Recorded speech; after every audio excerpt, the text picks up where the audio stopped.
Yes. Wait till 2. So are we live now or no? Oops.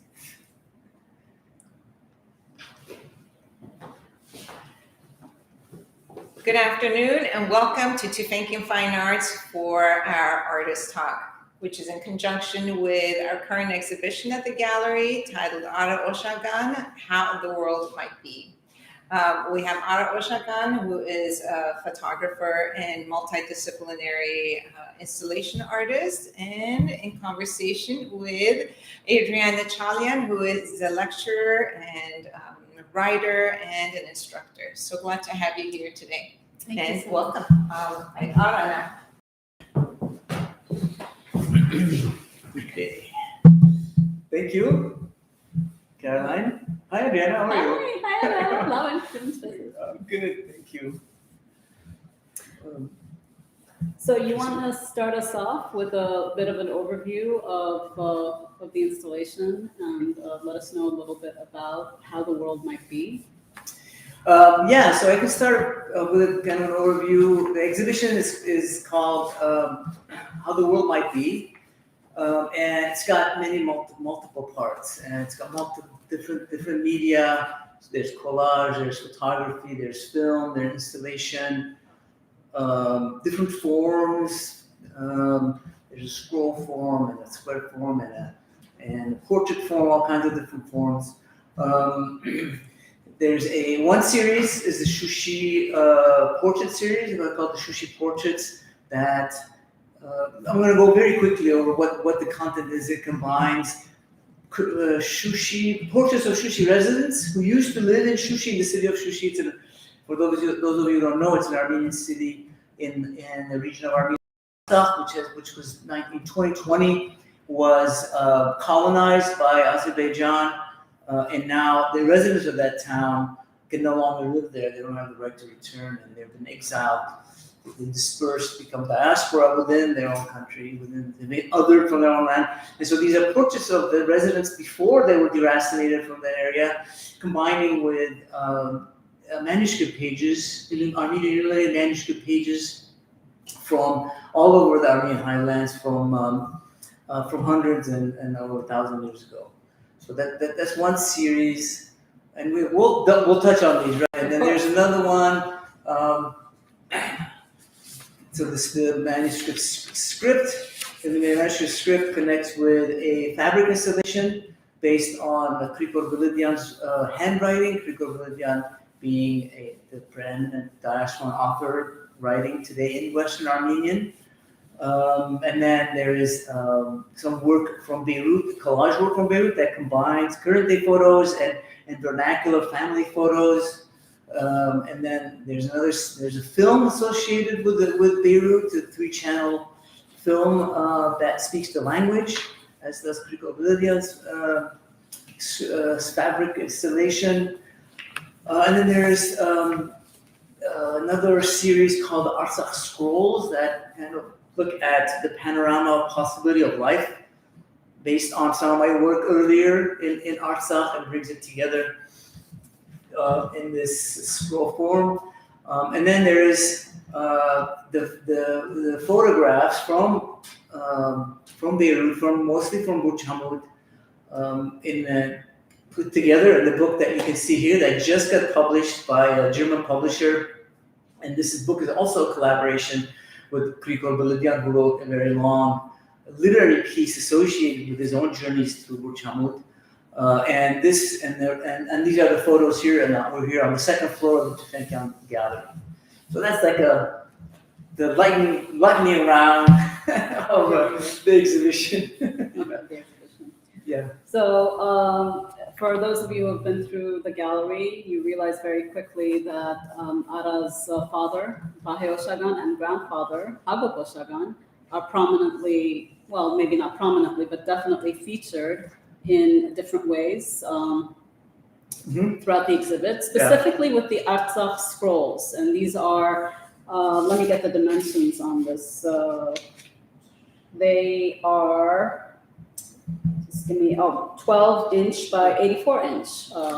And And the background to this were your grandfather's notebooks, right? Right. And the images are karat silhouettes, digital karat silhouettes from Fatherland, this book that you wrote, a book that you worked on with your father, Bayo Oshagan, before he passed away. And so the images are from that. And so it's a combination of your father and grandfather's memory in one.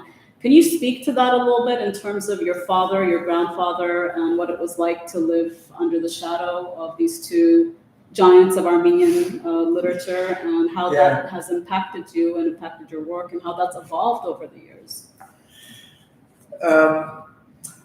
Being a descendant of such giant figures is kind of a double-edged sword. It's in some way, being in that environment, being in a place with a lot of imagination and books and thinking and ideas and mythologies surrounding literature and life, that kind of gives you a certain momentum, perhaps, puts you in this kind of space that is a very creative kind of space that gives you momentum. But at the same time, it's very important to not be overshadowed. So you can be shadowed, but you shouldn't be overshadowed. There's a whole effort that you must come out from underneath that shadow and be your own self, find your own voice, be able to stand on your own feet, irrespective to whatever kind of legacy that comes with you. Absolutely. So it's kind of a double-edged sword. And so, my whole life, it's kind of addressing that and dealing with that and constantly, and I think my father had gone through the same thing. He respected my grandfather's work and wrote about my grandfather's work, but at the same time, he rejected the formalism and a traditional, any kind of traditional Armenian literary form. So he broke open form, but also respected my grandfather in that he studied him. And so same kind of duality. I struggle with that. Struggling is kind of, I guess, the right word for that. And the fact that they have written in Western Armenian is a critical aspect of this exhibition itself. Absolutely. And the Artsakh scrolls that we were referring to, the background is my grandfather's notebooks. So, in the foreground are cutouts from Fatherland, from Artsakh. So this is now a community that's deracinated, like I was saying a minute ago about Shushi. Same community being deracinated, perhaps not physically, all of them physically moved, because all of Artsakh did not get colonized, as you know. Right. But they are now no longer in control of their future. They're kind of othered in their own land. And so there's this kind of diasporic space that they're in now. And the scrolls speak to that. And they're kind of scattered, but also they're brought together in this kind of panorama of life and possibility. And the fact that the background is my grandfather's notebooks connects to that.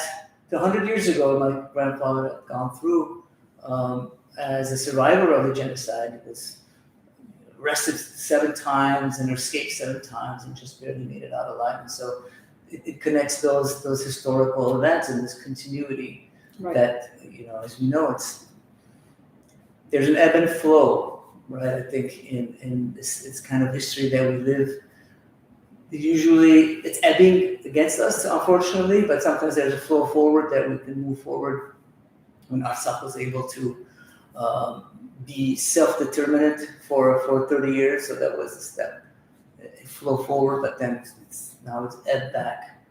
So the work is about that historical connection, that also about imagining the possibility, right, of how it could come back together as a panoramic life. And as we've talked before, your work, the images of these people serve as a witness that, this has happened. So, it really speaks on so many different levels. And of course, the connectivity that you're talking about with the past, mixing of media, mixing of forms, and all of these things, right? Really all come together and create a new form, essentially. And that's another one of these important elements in your work, is how you take your grandfather's handwriting, for instance. In his notebook, he takes his grandfather's handwriting. You can't read the handwriting. They are reduced to shapes, lines and shapes, Mhm. much like we were saying, primitive, lines and Cave shapes, drawings or cave something drawings, like that, yeah, or Japanese motifs, or even something like a Matisse. I never thought in a million years that I would say that Hagop Oshagan's writings, that his son would use that, in such a fashion. But of course, you don't do that to belittle your grandfather or anything like that, but to transform.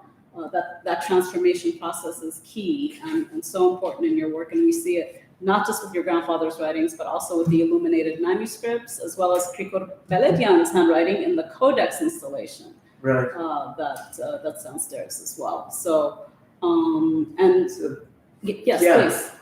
Yeah, so there's an effort there to create a presence of that handwriting. So, Absolutely.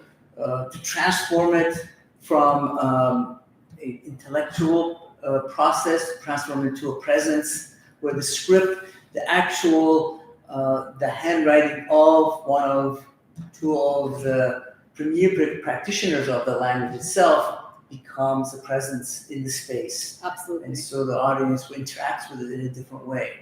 And specifically but I want to mention real quick that the fact that it's always been in the back of my mind, but the fact that the Artsakh scrolls, the Artsakh work, my photographs were done with my father, so there's a three-generational presence for sure. in that work, even though my father's presence is a little bit more ephemeral, right? I would say, but for sure. That's definitely that continuity is there. Yeah. And I don't know if we mentioned this, but what Ara is referring to is the book Fatherland that he published with his father, and the images are from Fatherland, as well as your travels to Artsakh, independent of your father. Right. So they're all there, all together. Yeah, so it's connected there, sort of underneath, underground, beneath the surface. Kind of, yeah. And so the making. The Western Armenian a presence in the exhibition was one of the main approaches that I wanted to.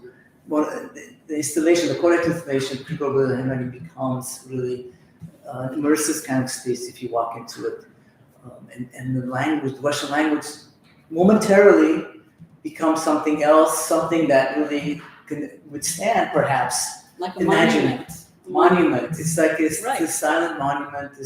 An ode and a sign. A temporary monument to the language itself, and you can maybe imagine that it's going to extend into the future. Right. Sort of looking at it as perhaps an unvanishing of it in that sense, in that dimension, in that image space, and thinking of the future all the time, right? So, what could be, what might be? It comes back to the title of the exhibition. What might not be. We don't know, as perhaps the listeners know or don't know, Western Armenian was the Armenian of our ancestors from Western Armenia, and the genocide has put it into a very precarious situation now, being in diaspora, and it's currently on the UN endangered languages list. Right. And we don't know what the future is going to be. Right. You describe yourself as a scribe of sorts in previous conversations, and your work, your approach to the work, be it the scrolls or some of the other images in the series. Can you speak on that a little bit? So connecting with the Codex installation, which is the handwriting, that Krikor Beledian's handwriting connects with the illuminated manuscript handwriting, which is the Shushi work, which is right next to it in the gallery space. And really, the idea of the scribe, not in the sense of a traditional scribe, but in the sense of the scribe being somebody who writes the narrative of their time, right, bringing their own history into it, thinking about how they are situated in the world, and reflecting on that context in which they live in their time. Right. The monks who did the illuminated manuscripts did the same thing at the time. Obviously, it was very religious. They were in the church. They were monks. That was their time. That was their narrative that they developed, that they wrote. Krikor Beledian writes his own narrative of diaspora and aftermath of genocide. And I feel like my work is also in this kind of mode. It's more of obviously it's more image-based kind of scribe, where I photograph different places of the diaspora and Armenia, Artsakh, looking at creating this narrative, articulating a certain visual narrative that interconnects across these spaces. And so kind of like the process, I think, is very similar. And what about your, in previous conversation, you had mentioned the idea of entanglement, that things are entangled, image, script, homeland, past, future, present, they're all interconnected in some way. Can you speak about the complexity, layering, history, if you will? Of your work? So one of the major themes, overarching, let's say, themes of the exhibition is kind of this entanglement that I call entanglement, that entangles the past and the future. And a lot of the work combines old and new, contemporary and not so contemporary. Past, future, present are entangled. Different forms are entangled. Different histories are entangled. They're connected. And different media. So there's film, there's media, there's photography, there's installation. They're all interconnected. Things that are in installation are also in the collage work. Things that are in the film are also in the photographs. So there's this sort of interconnectivity, kind of and in form, for instance, there's a narrative form of the scroll that is reflected, there's echoed in the codex installation or in the Shushi work. And so there's this sort of, everything is entangled in that sense. And I think it's important. It's a complicated exhibition. It's kind of like, I'm getting tired speaking about it. There's so many different parts to it, but it was really important for me to do it, to do justice to the complexity, at least to address in some way the complexity of these things that I find are really important, that are really critical to talk about. You're like a disc jockey, artist as a disc jockey, mixing, sampling. It really is. That's the many people have described contemporary postmodern art and artists in such a way that it's like a sampling of different things and genres and histories and places and so forth. So it's very, very complex. What you're doing is not just one bucket of paint and one canvas. It is so much more than that. I mean, it's just this opera of ingredients that you have to balance, and it's not easy. It's definitely not easy. Very, very complex. Well, and it demands a little bit from the audience, to spend some time and to read and connect. I think when audience makes these connections between the series, different series, that's when I think there's much more resonance. And I have to say, like the TFA gallery, it's got many small galleries. The space is very interesting, very architectural that way.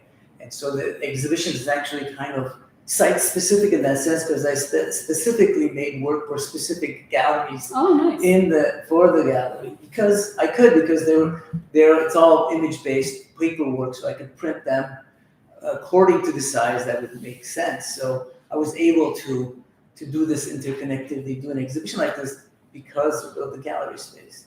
If it was just like one big cube, for instance, where it's got a lot of galleries, just 4 walls or 3 walls or whatever, it would be a very different exhibition. It would probably be just one series, maybe 2, but not 6. Right. No, absolutely. Yeah. Absolutely.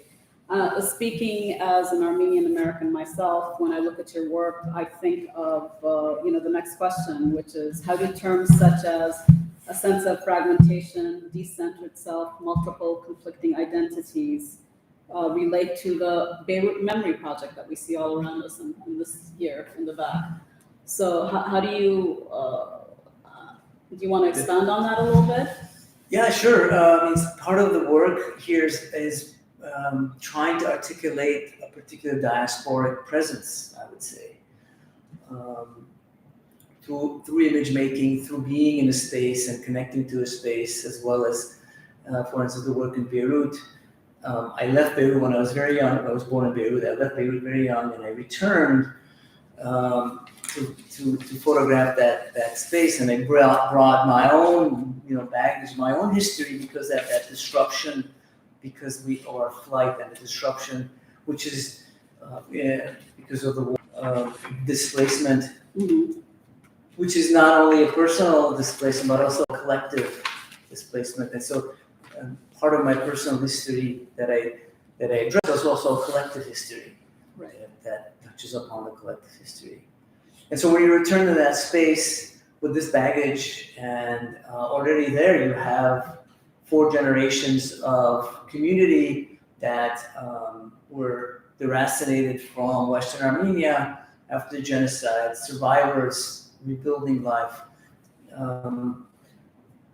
and creating a diaspora. This is all kind of a complex kind of space where you try to articulate what diasporic presence may or may not be. Again, still, and I think in a lot of my work, there's a lot of ambiguity of movement, of place, of layering, background, foreground, kind of ambiguities, things coming out of the sides of the frame and things like that. So that kind of, indeed, for me, speaks to that diasporic kind of layering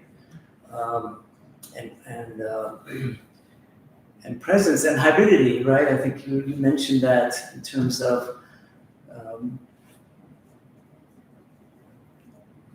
the multicultural hybridity and the fact that we live in multiple languages, multiple ways of thinking, ways of life.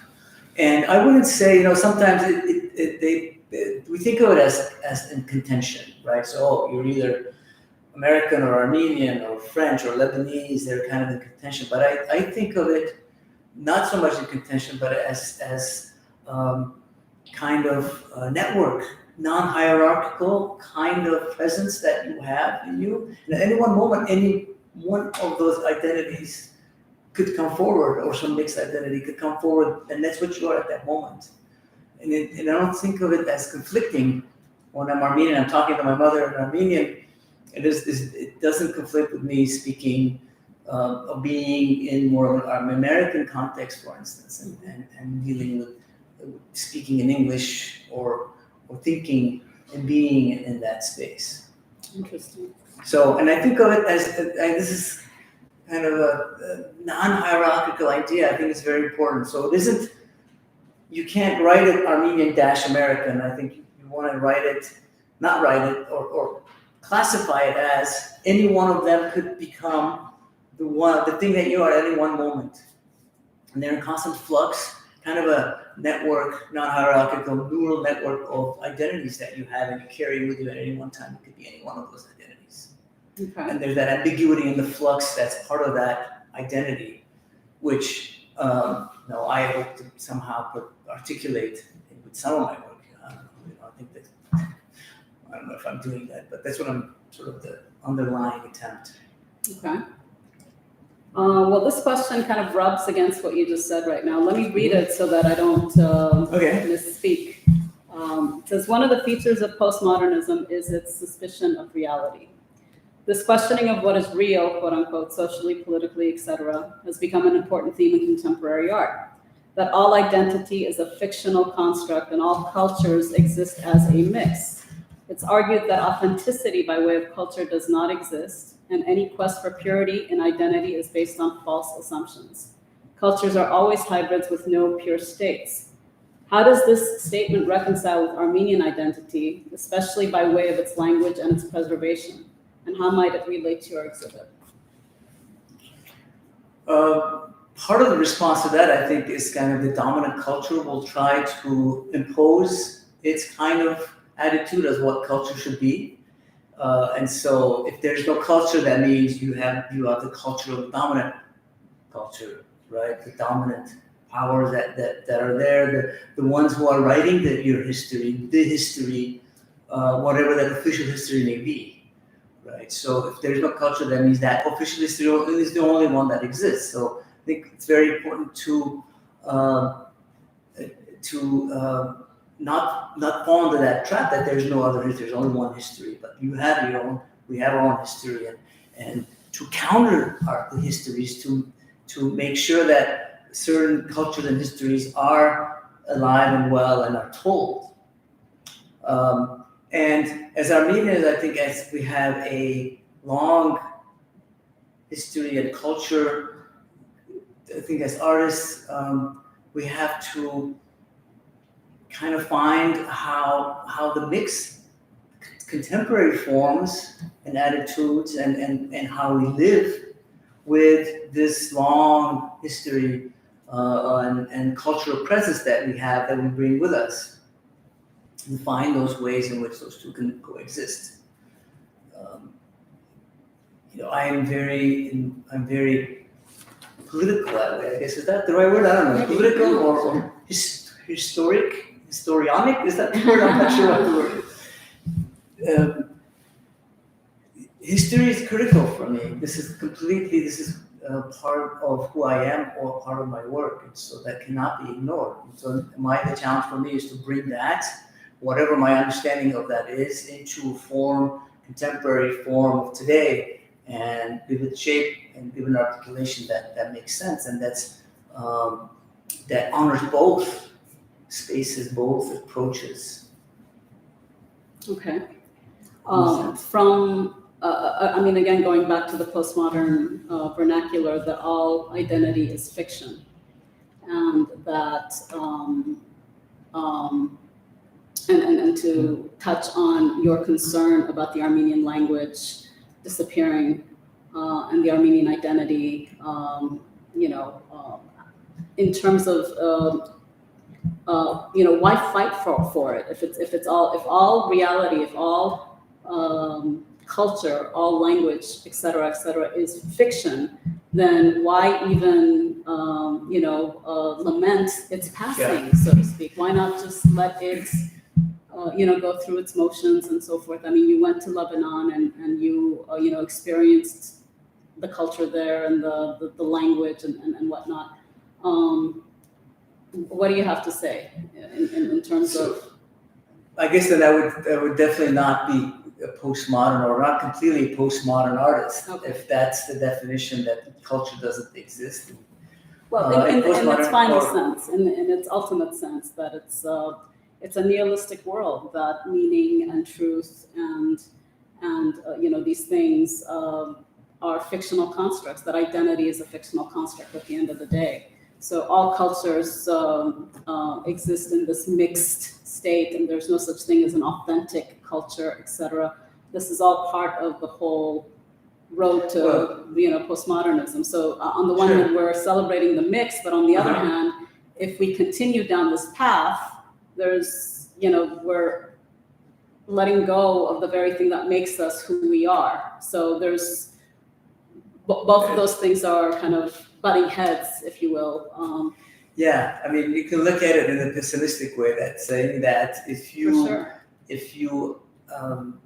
create space for the mixing of different cultures and ways of life, then at some point they're all going to go away, right? That's kind of right. That's what you're saying, or they're all going to mix into one thing that's not anything. It's not going to be anything. I mean, it's going to go in this kind of entropy of space, right? Because everything that has a oh, sorry, I'm interrupting. Go ahead. Go ahead, and then I'll come in. Yeah, so you can look at it that way. It's a negative in that way, pessimistic way. Or you can look at it another way and saying that there's no authentic culture, but if you have your culture, you are handed a particular history and culture when you are born, and you belong to a certain history and certain narrative. And it's up to you to understand what that narrative is, what that history is, and connect to it. And then you're going to be mixed, a bunch of different cultures. Typically, especially if you're in the diaspora, it's going to be very, very mixed that way. Okay. But you can also retain each part of it, in a sense. You can imagine that you can retain it, those cultural, that history, and then carry it into the future. I think you can look at it in that way. There's two ways of looking at it. That's what I want to say. Yeah. Where do you think the Armenian zeitgeist is today? Zeitgeist. Oh, wow. Where do you think it is?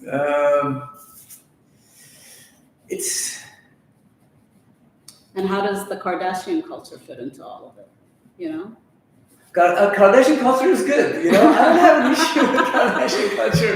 I No, think in for some terms people, of, for people who connect to the Kardashian culture, they connect to that, and this is what their understanding will be. They will not connect to, for instance, my work, but they will connect to Kardashian, and I think that's fine. There's no reason to erase and say, oh, that does not belong in any shape or form to us in that sense, but it does belong to us in a way, just as other marginal groups belong to us, just like queer Armenians and other Armenians who have been marginalized for many decades, centuries, belong to us, to our community. So does the Kardashian; they all belong to us. So I think I take a very expansive view of that. So I think it's part of who we are. Interesting. Part of some of the work I've done is in prisons, Armenian prisoners. These I also consider to be part of the Armenian community. Mhm. It's complex, it's layered, and I think we have to accept all of that. Armenian zeitgeist. Wow, I don't know. What do you think Armenian zeitgeist is? That's a tough one. It's a very tough one. I mean, we live in such a consumerist culture that when you look at postmodern definitions of life by way of life not having any meaning or purpose or God, et cetera, you're left with being one of the Kardashians on some level. You become a consumer of sorts because there's nothing real beyond just the recycling of the past, so to speak, nostalgia and recycling. So I'm kind of concerned about the Armenian zeitgeist, I guess, a little bit. Well, as a documentary photographer, that's my source. Is my work as a documentary photographer. There is something very real for me in the world, and I think it's important to connect to that, to connect to the social, political aspects of life. I'm talking as an artist. I don't know anything. I'm talking as an artist. What kind of art do you want to make? To me, connecting to current day social political issues that are most relevant to you and your history, I think is very important. So that's very much real. Right now people in Beirut can't eat. They can't buy medicine. These things are very real. And as an artist, to me, those things have to fold into your work in some way. Or else it's not real. Let's talk about the film, the 4-minute, 16-second film. I was blown away by it. It was just a small little tidbit, but it felt like a feature film. There are 3 separate screens in one, and each that way, right? So people can see us. Each one of the screens, each one of the screens features a different. Stories of sorts, moments maybe is a better way of putting it. So it opens with this man who is essentially barbecuing up against the wall of an apartment building, not thinking that he can blow the whole thing. The whole building could burn, if not the whole block. And so it just opens with the silence, and he's just fanning the flames and not thinking about that. But what a powerful metaphor for Burtamud, I mean, you're on the cusp of this volcano, and it could explode at any moment, and it's just silent. There's no words or anything like that. It opens with that, and then you have. He's actually on a balcony, so it's even worse than. Oh my gosh! He's on this really narrow balcony. There's hardly enough space for a little barbecue, and then he's putting up this huge flame, and next building, next floor is literally a few feet above him. Yeah, so that's the kind of extreme place that Burtamud is and Beirut is actually. As anybody who's visited there knows. So the film actually comes back to language for me, because when I returned to Beirut, and I've been wanting to do a project in Beirut for a long time, I returned in 2014. Committing to a number of years of returning and photographing. I started with only photographs, and then these other projects grew out of it. One of them was that I really not reconnected, but the Western Armenian that was that spoken in Burtamud is really melodious and really resonant to Right. me. It was For really, it was like, 10, 12-year-old kids would speak this language in this kind of beautiful way. I guess kind of nostalgic perhaps for me, because that's what I did when I was younger, and so that connected unconsciously to that. And so documentary photography doesn't speak well language very well, and so I decided to make something more to include the language. And this is the film that I made. I made some video, and the film is, as you said, is 3-channel, and it's fragmented. It tries to look at sort of the extremes in that space of how people live, but also how they speak and how they do not speak. And kind of combining the image and the language and the space and the movement, all of this kind of entanglement. Entanglement. Again, it's all kind of entangled. It's nominally it's about language, but it's got many, many other things happening in it. When I was watching it, and I was mentioning this to you earlier, there's a scene where this woman is reading Armenian names of 14 young men who died Defending Buchamut, Uh-huh. defending the city block, and they have very long, complicated names. Unlike the short, sweet names that we give our kids here, over there is Magardich, Yargaparak Amunet. But and she's reading it systematically, one after the other. And at some point, I forgot what she was saying. And all I can hear was the tempo of the language, the rhythm of the language, and it became like music. It was very interesting. And the same with this other scene where these young people are partying, and all of a sudden this young man takes out a Glock or a pistol and starts emptying the pistol inside the apartment building. Out the window, yeah. Oh, that's a window. Out the Didn't window. look like it was a window. And I'm like, what is this man doing? And nobody flinched. Nobody did anything. And again, you forget about what just happened, because the rhythm of the pistol, the echo of the sound of the pistol, and the Armenian music that's being sung, it all goes together, and it's very melodic and very, very tribal. Actually, I just thought that it was a very raw, very tribal thing. And in the next panel over is a priest, and he has his back turned to the young man that's emptying the. So there are these very beautiful and poetically arranged images that really, really speak volumes about the human experience and the Armenian experience in Lebanon. And the silent river, too, that's another really beautiful touch.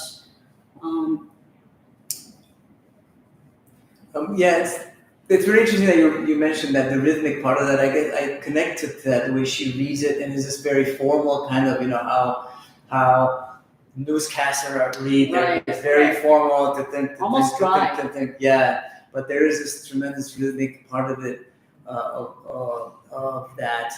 But it was important for me to speak names in that space, because these are the people. These are the names of all the what we call martyrs, people who defended Buchamut and died in that defending Buchamut. So the names being present is part of that history, and it's very important. And in that film, while the names are being read, there's a motorcycle that goes through all the neighborhoods. Right. So the streets that they defended, you can actually see as you go through in the three different channel film. You can see all the streets that those names died defending. And I'm not sure where this was, but there were animals that were being There was slaughter. slaughtered, Yeah, there was right? And it felt like it was the slaughtering of really the people in more ways than one, not just physically, but also emotionally. The psychic tears of that woman, the young woman who looked way older than what she actually was. Yeah. Mm-hmm. And there was this broken rose on her shoulder as she was talking. I don't know if you noticed that. As a symbol of her own brokenness, and she's talking about what a mess she is and what a mess her husband is, and so the combination of those images I thought was just absolutely brilliant. among other images, and this other young lady with the scribbles, the crazy scribbles in the back on the wall, and she just wouldn't say anything. The silence, the use of silence in that film is just absolutely beautiful. But you should go to his website and check it out. It's really, I think it's on your website. If I'm not mistaken. It's on my website. It's worth a look. So.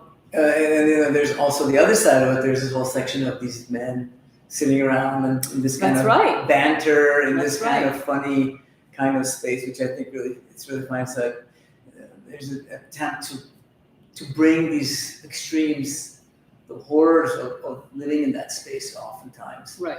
And that woman talking about her situations, really it's Syrian Armenian that fled from Syria after the war and come to Beirut and was just barely making it. And then this kind of comedy that's made, the jokes that, the laughter that becomes part of their perseverance, part of the resilience is laughter. Interesting. Part of the resilience in that community is how you can laugh, how you can make yourself laugh, and others laugh with you. There's a number of artists I know who deal with that directly, the laughter that's in Beirut, and how there's all these jokes. The best jokes come out of Beirut, right? The best jokes, and all the COVID jokes come out of Beirut, right? The best jokes, yeah. Okay. Let's talk about the Shushi portraits a little bit, because it's arguably the most stunning of the series. Visually speaking, it's such a feast for the eyes. You walk into the gallery and you feel like you're in a cathedral. I mean, it's, stained glass windows everywhere, so to speak. It has that look and feel. Mm-hmm. They're rather large in scale.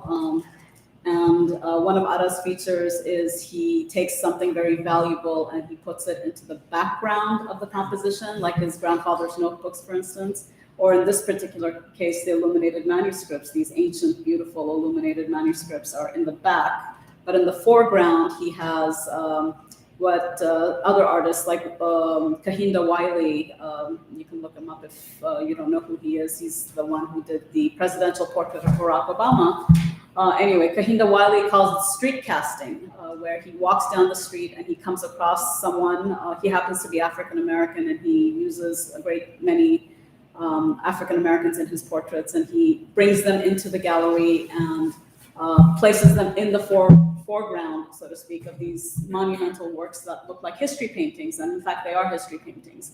So in your case, they're the residents of Shushi, or former residents of Shushi. And you also are, in essence, street casting. You're taking people from the street and placing it in the foreground. And the formality of the illuminated manuscripts and the informality of these human beings, with their flip-flops or, with their masks, their makeshift masks that the kids are wearing that look a little like superheroes and so forth. All of those things are just stunning. They are stunning. And the colors and the contrast and the way that you bring these headlines to life, where we can't look past, what happened. Because these very people that he's featured are now exiled or killed, including little children. I mean, it's and you force your eye, or you force the viewer's eye to confront that reality in a way that's just, that blows you away. Thank you. Thank you. So, first of all, the street casting is it's a fantastic term. I'm going to have to start using that, because it's exactly what I had done. The Shushi portraits are from another project that I did in 2012, actually. That's right. For the Shushi Art Project that was organized by Harry Borperian. And I went to Shushi and I did portraits of Shushi residents.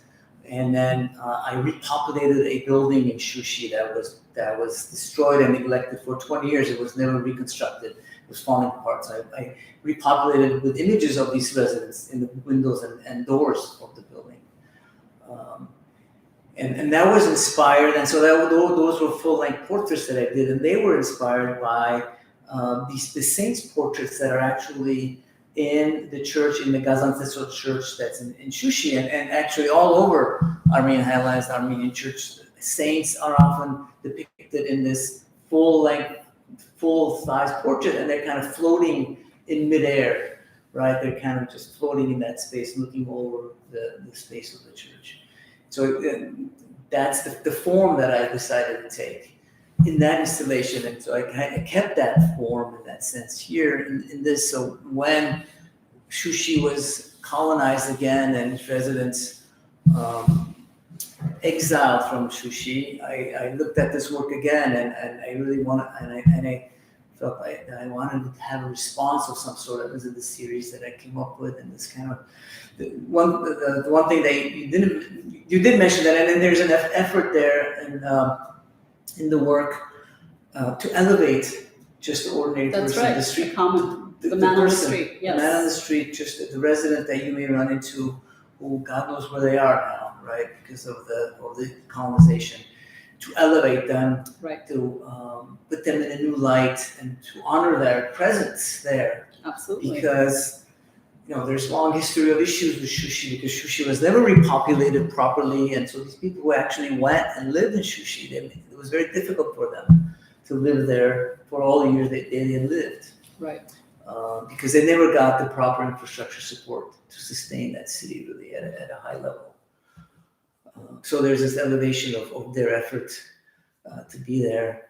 And then when I combine them with illuminated manuscript pages, those illuminated manuscript pages come from all over the Armenian highlands, Toros Rosman and other well-known and some not so well-known scribes' work that I found. They represent that history, that millennial history. And so the idea is kind of this idea of how the resident of the Shushi who's no longer in Shushi can come back together with their history. That history can be restored to them. So the erasure that they experience can be undone by bringing this kind of imagining how it can be brought back together. Right. Again. Right. One of the portraits that's stuck with me is the young lady. I think it's portrait number 1. Mm-hmm. There's a young lady whose face looks very similar to many of you might recognize or know Edward Manet's Bar at Folie Berger, of that young woman who was behind the bar. Some scholars think that she's an adolescent, she's so young. And they speculate as to what she does for a living, because she's not just a barmaid, but perhaps a prostitute of sorts, given how difficult life was in 19th century, urban Paris, and the difficulties imposed. And you see some of that tension and some of that fear and some of that in her face. And so when I saw her face that first night that I was in the exhibit, I'm like, oh my gosh, that's straight out of Manet. Interesting connection. So there's some of that there, and a lot. I mean, really, your work is tinged with both modern and postmodern elements, and not just in the Shushi portraits, but also throughout the Beirut series and so forth. There's the broodiness of a Rembrandt, as I said earlier, to what else? The verism of a Caravaggio, for instance, this kind of hyper-realism forcing your eye to confront the reality of what you're seeing in front of you and so forth. So it's a really a beautiful mix of both modern and postmodern, kind of all brought together in a lot of ways.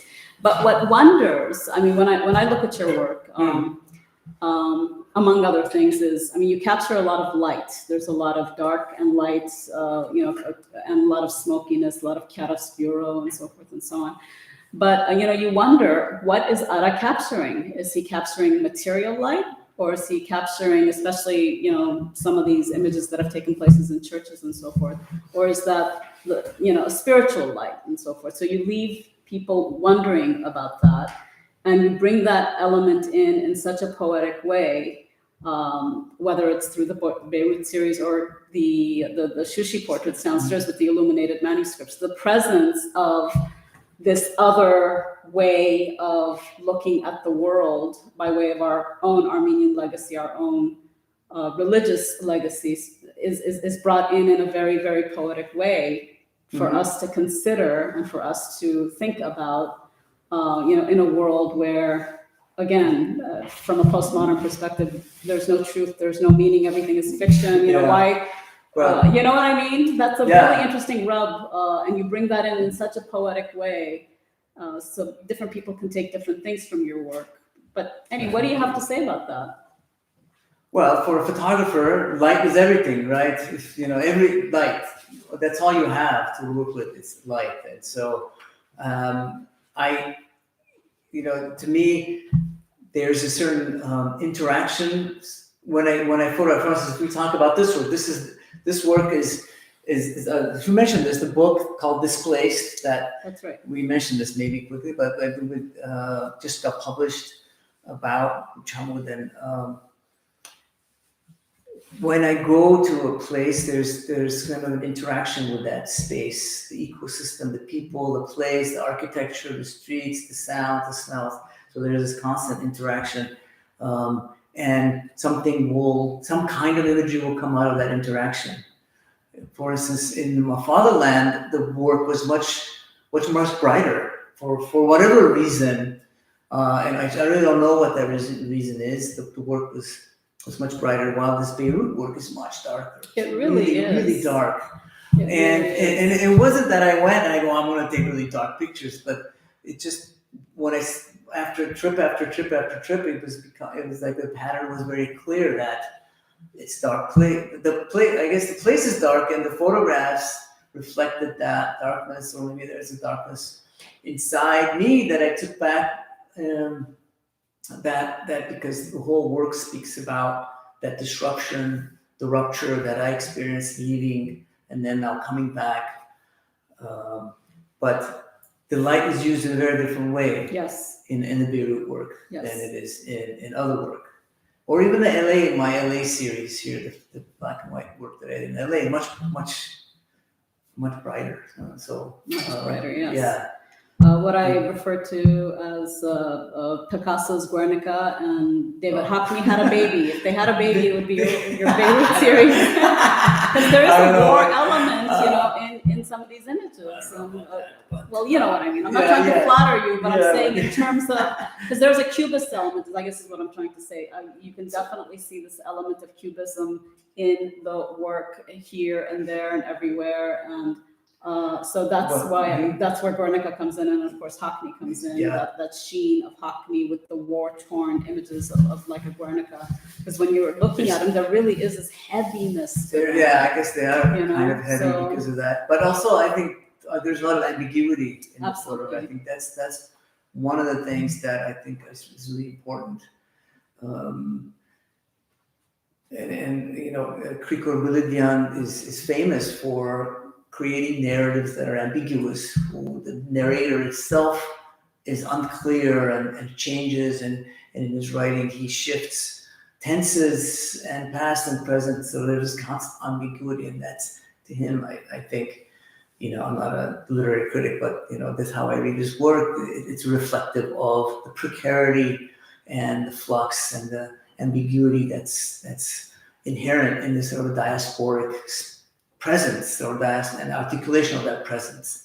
So there's certain elements of that ambiguity also in my work, and that's how it's very interesting how we didn't really plan on working together in that sense, but the two works are parallel in many ways. There's a lot of parallel between the two works.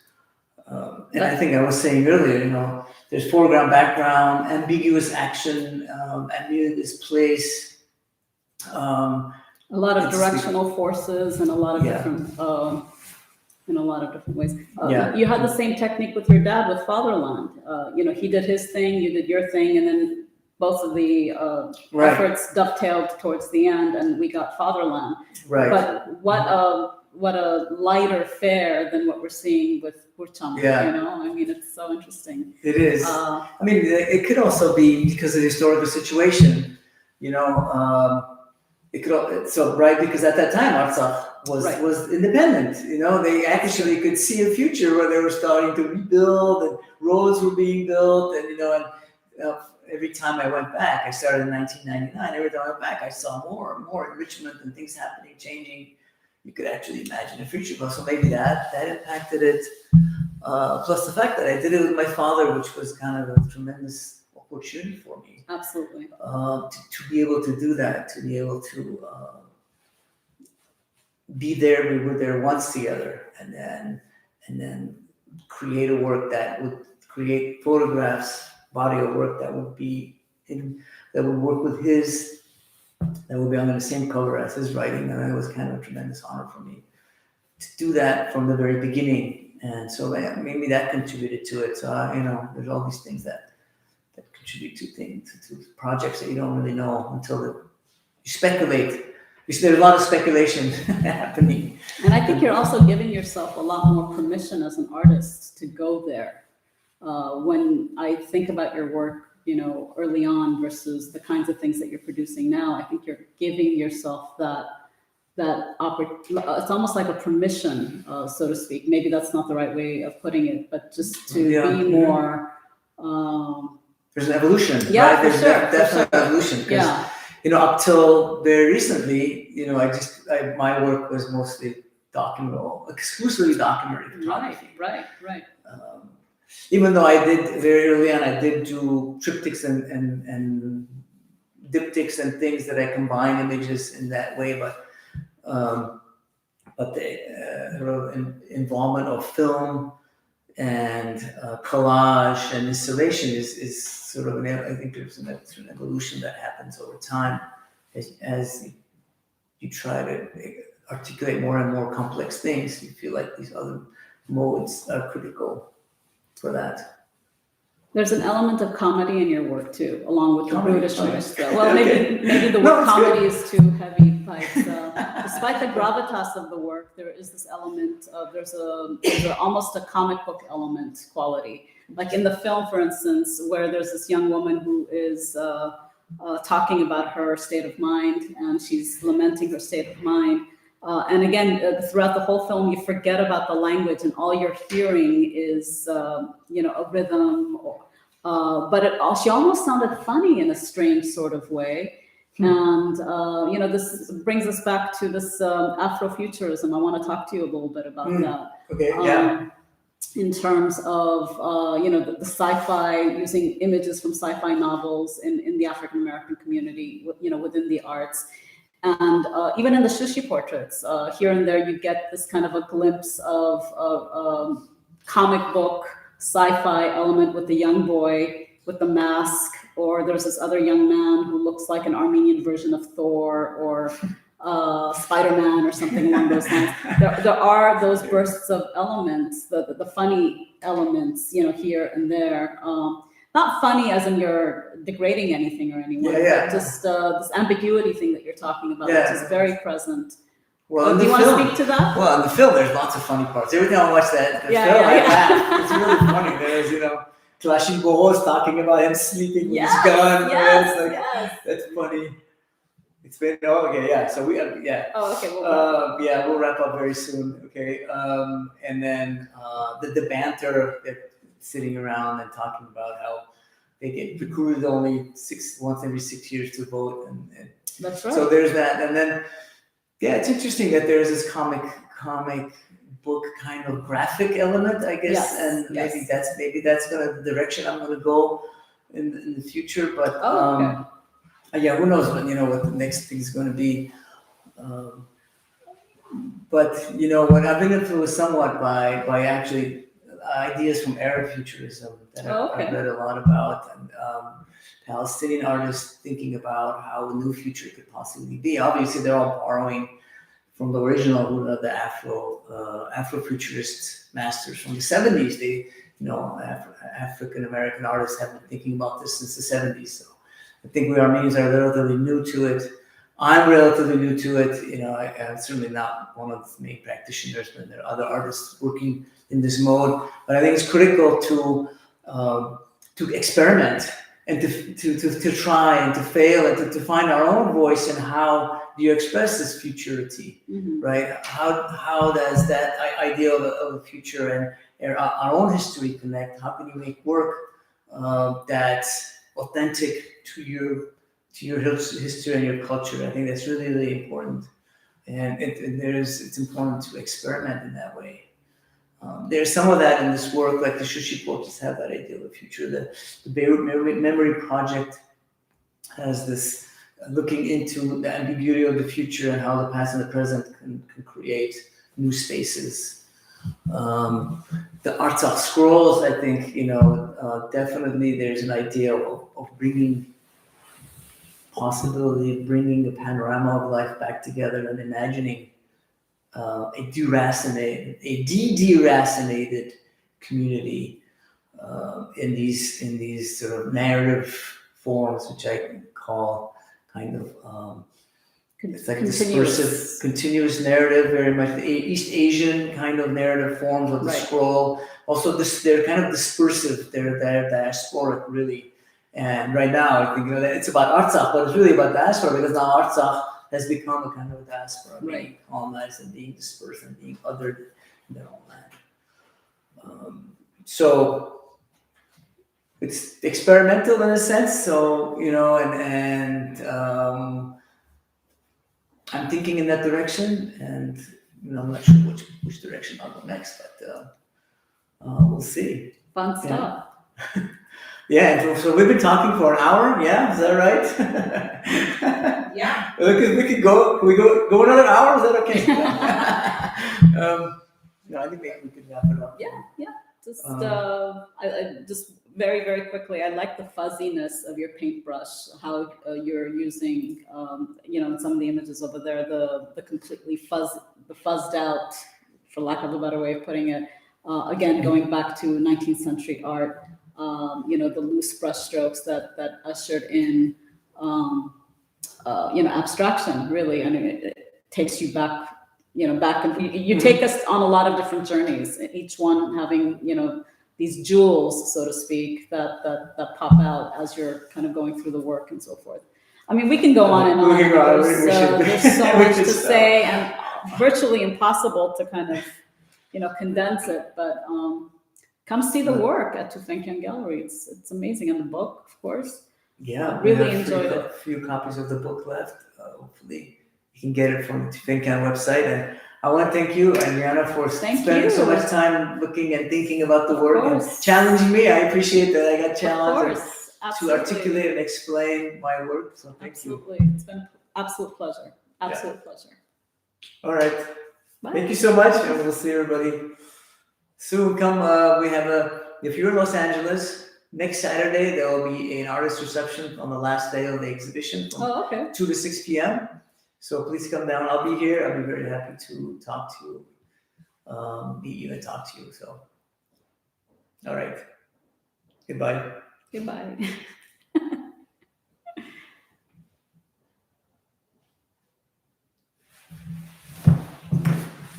Okay.